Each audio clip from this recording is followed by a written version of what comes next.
In June of 2020, I was living with my girlfriend in a remote part of South England, a small village in the middle of nowhere.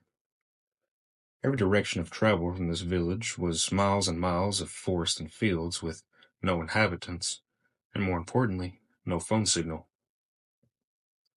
One day, my girlfriend wanted to go to a party at her friend's house. The house she went to was about a 1 hour walk away. She managed to get a lift from her mom to go there, but the party wasn't expected to end until around 2 or 3 in the morning, and she would be drunk. I don't have a car, neither does she. I offered to walk there and walk her back home after the party, and she agreed. She goes to the party, and a few hours later, as it gets dark, it gets cold. Really cold. Considering this was in June in the south of England, the temperatures shouldn't drop to around 7 degrees Celsius, but it did. 1:30 a.m. rolled around, and it was time for me to go and get her. A bit about myself. I'm not a very frightful man, and I'm definitely not scared of the dark. Otherwise, I wouldn't have offered to go and get her. But I have to admit, something felt extremely off about the atmosphere that night. This in mind, I decided I would walk the whole hour walk with no flashlight or music, in complete darkness and silence. My reasoning was that if something was out there and I couldn't see it, then it probably wouldn't see me either. About 45 minutes into the walk, my eyes are completely adjusted to the dark. I haven't had phone signal since I left, and I hadn't passed any cars, houses, people, or animals. I've never felt isolation in nature like this. It was as if I was the only thing alive for hundreds of miles. The road I was on was completely straight and relatively flat, and was surrounded by only trees and fields. I was walking along, when suddenly I heard a sound. There was no wind, and I could hear my own heartbeat. But now, there was another sound. I couldn't make out what it was, and it was very faint, but I could tell that it was behind me on the road. As you can imagine, I was absolutely terrified, as I had no idea what it was. If it was a threat, there was nowhere I could go. So I listened. As it drew nearer, I felt an intense chill as I figured out what it was, and I knew it couldn't be anything else. It was two horses, running, as though they were pulling a cart. Now, in England, horses and carts are around, and you do see them occasionally, but this was after 2 o'clock in the morning, and in the middle of nowhere. The thing that scared me the most was that I couldn't see it, and I reasoned that a horse driver would have a lamp in complete darkness.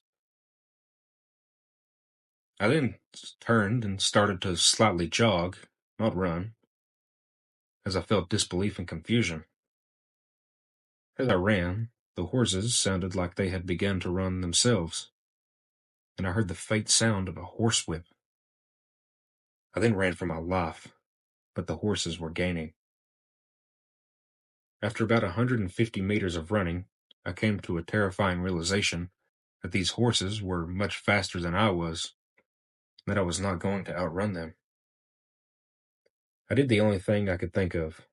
I stopped, pulled out my phone, and when it sounded like the horses were no more than 50 meters away, I turned on my flashlight and turned around. I saw nothing. As I turned on my light, the sound instantly stopped. Silence. I have never felt fear like that. I remember my thought at the time was something along the lines of, these horses are supernatural. I'm dead. There's nothing I can do. I stood there in disbelief for around 10 seconds when I felt a sudden massive temperature drop. It felt like it was now around -5 degrees Celsius. So I snapped back to the situation and continued to run. I kept running for what felt like an eternity. I finally reached the town and picked up my girlfriend, who was pretty drunk. I didn't tell her about what happened because I didn't want to scare her. As we were walking back, She was happily chatting to me about her night, but I was incredibly uneasy after what I had just experienced. When we reached the area where I heard the horses, I was eager to get there and get through the area fast, as you can imagine. I noticed on the ground there was a small stream next to the road that I had jogged past earlier when I was scared. Although, the unsettling thing was, the stream was frozen this time, in the middle of June. Since I was about 7, I started visiting family who lived in rural Maine every summer. Running around in the woods with my cousins and going to day camp seemed more fun than just staying indoors in the city. I would stay with my grandmother on the weekdays and my grandfather on the weekends. The first summer I got there, we started a tradition where my grandmother and I would stay at the family farmhouse the last week before I would go back to California. We'd do everything from cleaning and fixing up the house to going swimming in the ocean or the pond out back. This used to be my favorite part about visiting. I'd invite my cousins and friends over to the farmhouse and we'd have a goodbye sleepover. But that all changed last summer. I moved to Maine my last couple years of high school, and as summer approached during senior year, I got more and more excited and eager to have the final last week at the farmhouse.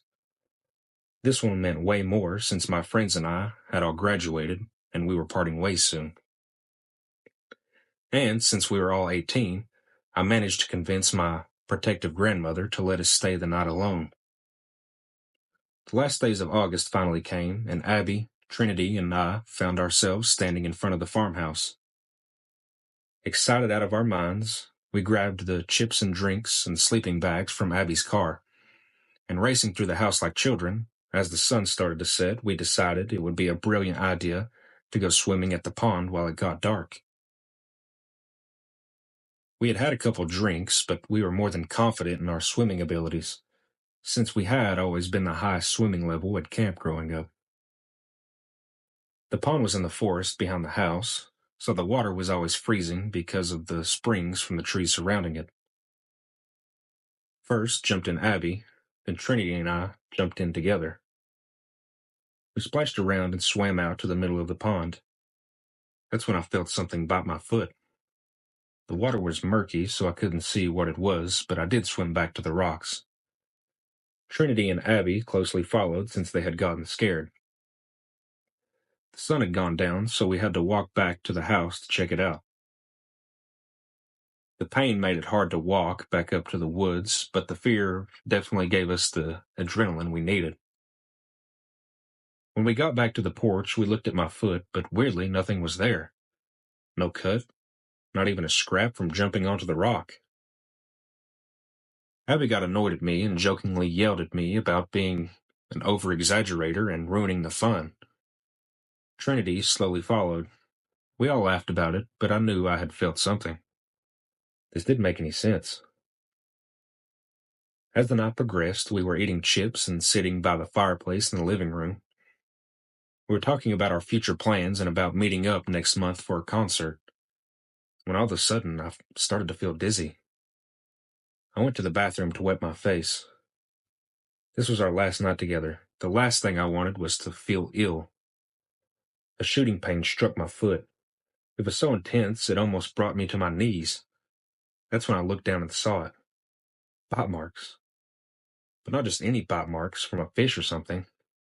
They were clearly human. I looked at it confused, wondering if I was imagining it because we saw nothing. No wound, no teeth marks. From the corner of my eye, I saw what looked like Trinity standing in between the hallway door and the living room door. And when I looked back down, the bite mark was gone, and with it went any pain that I had felt. When I got back to the living room, I calmly asked Trinity if she had needed something. She said no, then asked me why I asked. I just shrugged it off and said no reason. Again, I didn't want to ruin this night. We eventually started to doze off and decided to go upstairs to our rooms. The farmhouse was big and had 12 rooms. Abby and Trinity slept in their own room, but I wanted to sleep in the room I always did because it would be my last time there for a while. A couple years, at least. We were chatting in their room for a while, then I decided to go back to mine. That's when I saw it again. The image of a girl, but this time standing between the hallway and the door to my room. I didn't want to get closer. If anything, I wanted to stay away, but I couldn't. I couldn't move at all. The shooting pain came back suddenly, and as I fell down, I could see her run into my room. I didn't know what to do. I ran to Abby and Trinity's room, but they were asleep already. I was probably just imagining it. There's no one else in the house other than us. From the corner of my eye, I could see the silhouette of the girl's hand reaching out of my room and grabbing onto the frame. Slowly, her head followed. I tried to make out what I was seeing and realized she had a huge grin on her face. It was so big it seemed slightly inhuman. I heard tapping and knew it was her. I ran back into Abby and Trinity's room, locked the door, and huddled up in between them like a scared child. Trinity woke up and asked me what had happened. I didn't want to scare her, so I just said that I decided to sleep with them. That's when I heard it again, the tapping. But it came from the wall behind my head. Trinity asked what it was, but I just explained that it was an old farmhouse, and they all have their charming creaks and sounds. The more I thought about it, I realized that the tapping came from the library that had been locked since I could remember. No one should have been in this house, but seriously, no one could have been in that room. I decided to go check it out because I just wanted to know what was going on, and I started getting annoyed and impatient. I unlocked the door and instantly heard scuffling in the next room. I slowly and quietly walked over to the library door, and the lock was open.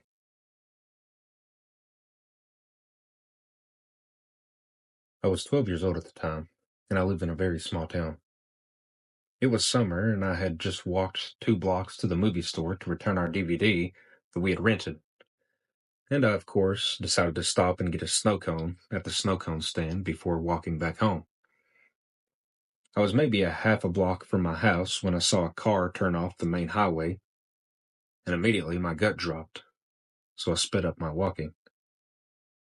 I didn't know why I had gotten this feeling until I saw the car speeding up and it had ran through the stop sign that was maybe a street behind me. I immediately dropped my snow cone and began to run as fast as I could. I cut across my neighbor's yard that lived across the street from me, and as I was cutting across, the car was right behind me, drifting the corner, nearly hitting me. I ran inside and locked the door behind me. My parents shared a car, so there were no vehicles out front. Therefore, it looked as if no one else were home. But my mom was actually in the bathroom washing her hair. I ran into the bathroom out of breath, and all I could say was, "Mom, someone's at the door." Confused, she heard the panic in my voice as I was trying to get the words out. Maybe 60 seconds after I had ran inside, there was a sudden knock at the door. My mom answered it, her hair soaking wet, scolding me, thinking I had done something wrong. The man was surprised and had asked if my stepdad was home, acting as if everything was normal. I told my mom, "That's him." But she didn't understand what I was trying to tell her. As soon as I had said that, the guy ran off. Eventually, whenever my stepdad did return home, I asked if he knew anyone by that description, but he couldn't think of anyone. He told me to just be careful and kind of blew the whole thing off like I was exaggerating. A week passed and I was leaving my grandparents' house about to walk home when I saw that car again. I could see the silhouette of someone peeking over their shoulder like they were looking back at me. I froze. As soon as he went to reach for his handle, I booked it back to my grandparents, banging on their door. This time, my grandfather saw the guy get back into his car and screech off. I wasn't allowed to walk alone for a while. I still have no idea who that guy was, and I never saw him again, but I'll never forget his face. Let me start this story by saying I was a young teenage girl at the time. One warm July night, I was with four of my friends swimming in a public lake. It was completely empty, but that wasn't exactly uncommon. I suppose you could say it was almost in the middle of nowhere. We were a bit of a ways out on a small platform used for jumping off and such. Played Marco Polo, King of the Hill, and all types of other weird games that those people who like to go swimming play. At around 9 p.m., the five of us sat down, out of breath and swatting away mosquitoes. I decided to go check my phone, which was on the shore, to see if I had gotten a text from my mom. One of my friends, we'll call her Kay, came with me as I was a little anxious about being separated from the group. Whilst my back was turned as I was swimming towards the shore, a boat pulled up eerily close to the platform which my other three friends were still on. "Hey," a male voice said. My heart started pounding, and I turned around to see who said it. I looked up and saw a middle-aged man in a boat. It was a canoe. There was a guy with dark hair inside, and he looked to be in his 30s at least. "Lake's closed. You guys gotta go," he said. This was weird because we all knew that there was no curfew for that lake. We all gave each other a look of, what the heck is he talking about? My friends, who remained on the platform, slowly got off, mumbling apologies and saying goodnight, hoping to avoid any kind of conflict. I then continued to swim to the shore when I heard him say something that sent a chill down my spine. "Actually, you girls want to ride?" My mouth fell open slightly. I was incredibly shocked. I know enough about stranger danger and all that stuff, so I was on edge. Obviously, we declined, and the man looked a little disappointed, but drove off. The story, unfortunately, doesn't end there. Skip ahead a few minutes, we're walking along the long dirt path, still in our swimsuits and our towels draped over our shoulders. We're talking and laughing about what just happened, but we're all pretty shaken. We had never experienced something like that previously, and the fact that he offered to give five random teenagers in swimsuits a ride on a small boat in the middle of a secluded lake? Yeah, sketchy as I'll get out. So we're all listening to music and dancing down the path when all of a sudden we hear a noise. I look at Kay and she shoots me the same look of bewilderment. I look to my other friends and I just know they heard it too. It sounded like rustling leaves. Then the sounds of a man weeping. It didn't sound like he was in pain or afraid, but rather like the sound a small child makes to try and get attention. We turned on our phone flashlights and scanned the area where the noise had come from, but we couldn't see anything. I was shaking really hard, starting to get really scared, but unfortunately we were still pretty far away from the house. About half a mile, I believe. I practically begged my friends to keep walking. Nobody went into the woods, as we were all just way too frozen in fear. I pleaded again and everyone kept moving. I have pretty severe anxiety, and even though that noise could have been almost anything, the idea of someone hiding in the woods, their intentions unknown, made me want to vomit. We kept walking down the road and we heard the weeping noise again. At this point, I started tearing up and shaking much harder now. My friends Kay and, let's call the other Jess, grabbed my hands and tried to calm me down, even though they were scared too. My other two friends were only a bit behind us, but I yelled at them in a shaky voice to keep close to us. We heard the weeping again, followed by a branch crunching and leaves being moved. At this point, I completely lost it, bawling my eyes out as I broke into a run. I gripped my friend's hands as hard as I could and dragged them along, sobbing and out of breath. There was a metal gate that you had to go around to get further down the path to my friend's house. I ran around the side, climbed over a rock, and I'm pretty sure jumped down into a small patch of poison ivy, but I kept running. Once we all reached the driveway, I collapsed and sobbed hard. I finally pulled myself into the house, and my friends and I sat in the kitchen, calming ourselves down, and We started talking about what it could have been. We all have no idea, but we agreed to never go back down to that godforsaken path past dark ever again. My friend's dad doesn't live there any longer, but I think about this incident whenever we hang out together. We don't think the man in the boat and the possible weeping man had any correlation, but they happened in such close proximity to each other that it's what really terrified us.